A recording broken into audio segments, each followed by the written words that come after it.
People ask Reddit. What was your worst sleepover experience during your childhood?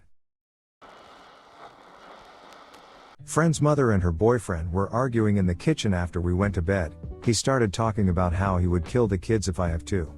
I was about 7 or 8 I guess, so it didn't really sink in that much at the time, but my friend wasn't really in a great mood for the rest of the time I was there. We were 13 I would guess. Normally I would always stay at my friend's place, but this time we stayed at mine. My parents took us to the bar, which was something people did at the time. Well, my father decided to get blackout drunk and us two 13-year-olds were stuck in a bar from 8 p.m. until 1 a.m. It was getting pretty uncomfortable between the parents and even some of the other people in the bar, 'cause well kinda shippy to have a couple of 13-year-olds in a bar on a Friday night at 1 a.m. So when my father got up to use the bathroom, my mom grabbed us and we ran out to the van. He came out screaming through a beer and was banging on the van screaming all sorts of obscenities. Well, we get home, get some dinner finally, and my mom goes to bed. My friend and I decide to watch Who Framed Roger Rabbit in the living room, which I never got to use, but hey, dad is gone. Well, an hour later he shows up. And he just sits on the couch and smokes pot until falling asleep an hour later. So we sneak off to my room and my friend's parents picked us up to stay at his place. And that was the last time I ever had a friend over. I've already commented, but duck it. When I was like 14, I was at a big group sleepover with my friends. The mother of the girl who was hosting it was really strict about health, and she told us that we couldn't order any pizza until we'd eaten the massive fruit platter she'd prepared for us. No one was touching the platter other than taking a few pieces to snack on. It was getting late, the pizza place would be closing soon, and her mom was not budging about her rule. Someone needed to step up. That someone was me. I started absolutely devouring the fruit platter, shoving pieces into my mouth and swallowing them without chewing. This was a platter for like 8 people, but I was a woman on a mission. We did end up getting pizza, but I got so sick I spent most of the night throwing up in the toilet. I couldn't even enjoy the pizza 'cause I was so full. Reply: a true friend, you took one for the team so they could have a great time. I was invited to a birthday party in elementary. Everybody kept talking about the slumber party afterwards.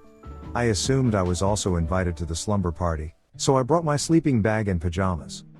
Turns out, nobody actually wanted me there. I cried in the host's room alone for an hour or so, then faked being sick and had my grandma come pick me up. When I was around 10, I went to a sleepover for my mother's friend's daughter.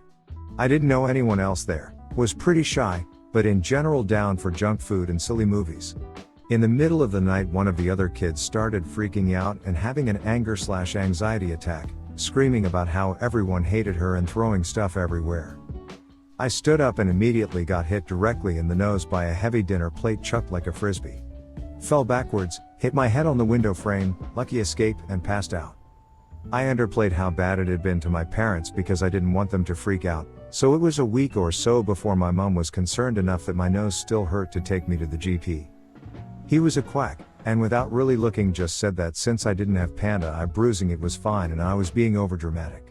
A month later I fessed up to how bad it had actually been, and that it still hurt. My mom took me to a second doctor, who within 5 minutes had referred me to get x-rays and see the plastics team.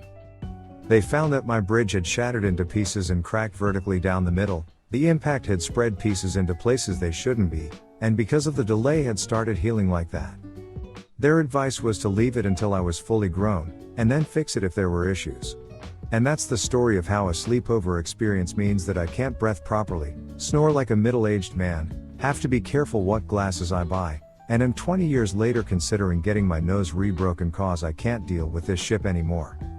I still have a vertical crack down the bridge of my nose and loose shards of bone in there that I can scrape against each other to make my nose click as a party trick. Went to a girl's sleepover where there were 3 of us.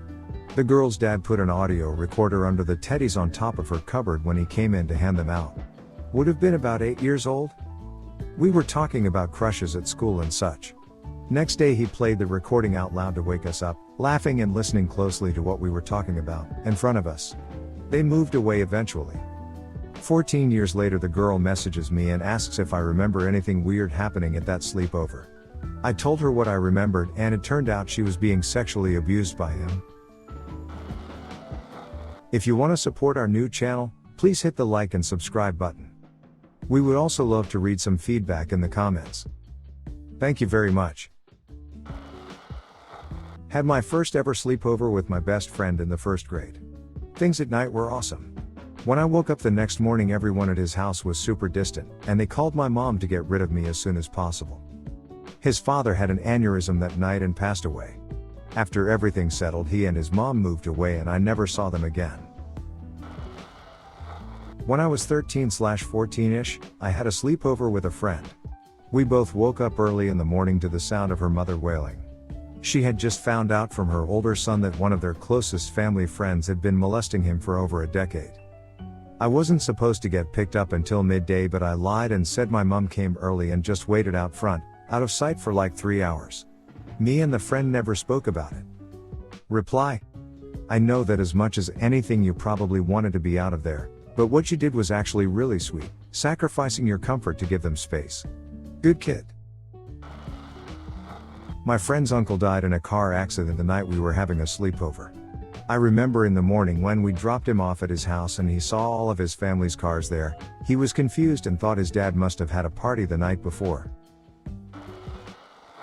Girls sleepover when I was in elementary for a friend's birthday. Had a great time laughing and telling scary stories before bed. Woke up the next morning with a fever and terrible nausea.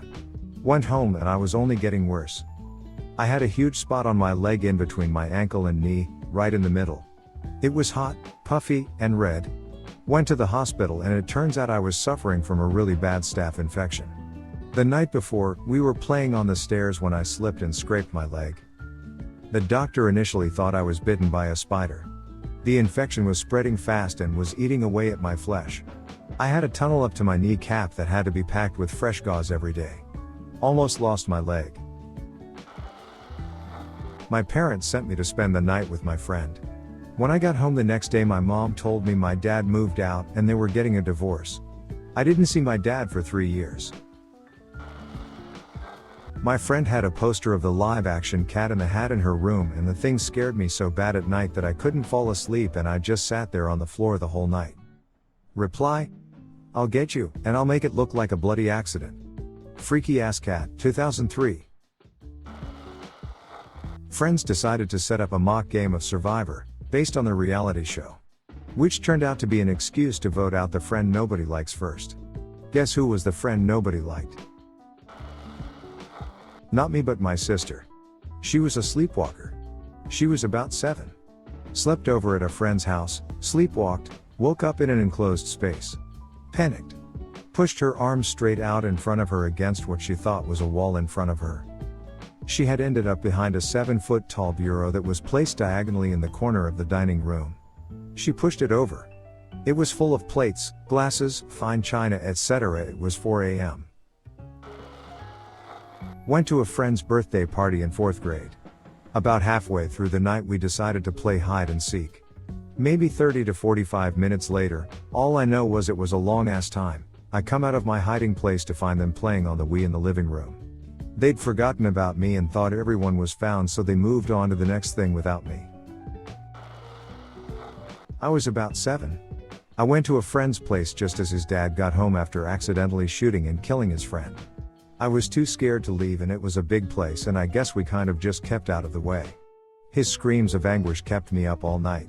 It was a dark night. I'm pretty pale. I sat up during a sleepover with a bunch of girls and made one of them scream because she saw me in a mirror and thought I was a ghost. When I slept at a friend's, I went for a ship and blocked the toilet. His poor dad had to put on some rubber gloves and break up my monster turd. I felt so ashamed about it.